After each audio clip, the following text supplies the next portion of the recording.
This privilege is in line with the helmet-related motorcycle accidents in the province of Iloilo.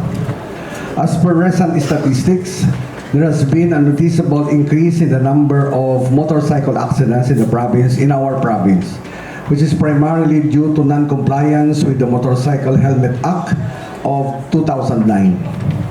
The Aleosan District Hospital alone treated 934 individuals involved in motorcycle-related accidents in 2023. In January 2024, the hospitals treated 83 patients of motorcycle-related injuries. Unfortunately, many of these accidents led to fatalities. And what's even more heartbreaking is that minors are often the victims. According to the latest statistics report on vehicular accidents and motorcycle-related accidents of the Western Visayas Medical Center for the year 2023, a total of 110 accidents were reported and treated at the hospitals. Out of these accidents, 24 patients were from Iloilo City, while the remaining 86 were residents of Iloilo Province. Riding motorcycles is the most common means of transportation in the province, but it is the most dangerous.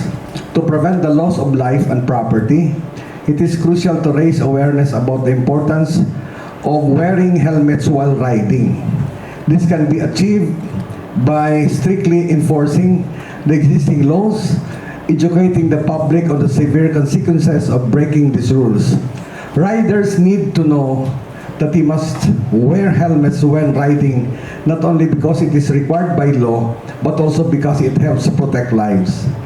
In light of the above, I urge this august body to intervene and to address this issue. We must take necessary steps to spread awareness about the importance of wearing helmets while riding motorcycles and enforce strict regulations to ensure everyone's safety on the roads.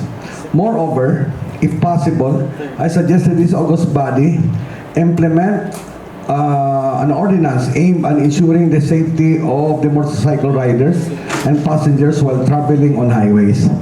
If passed, the ordinance will require all drivers and passengers of motorcycles to wear helmets that meet the prescribed safety standards while riding. These measures will reduce the risk of head injuries in case of accidents and promote safe riding practices among motorcycle riders. The ordinance will apply to all motorcycles traveling on the highways within the province of Iloilo, and non-compliance may result in fines or penalties. Thank you.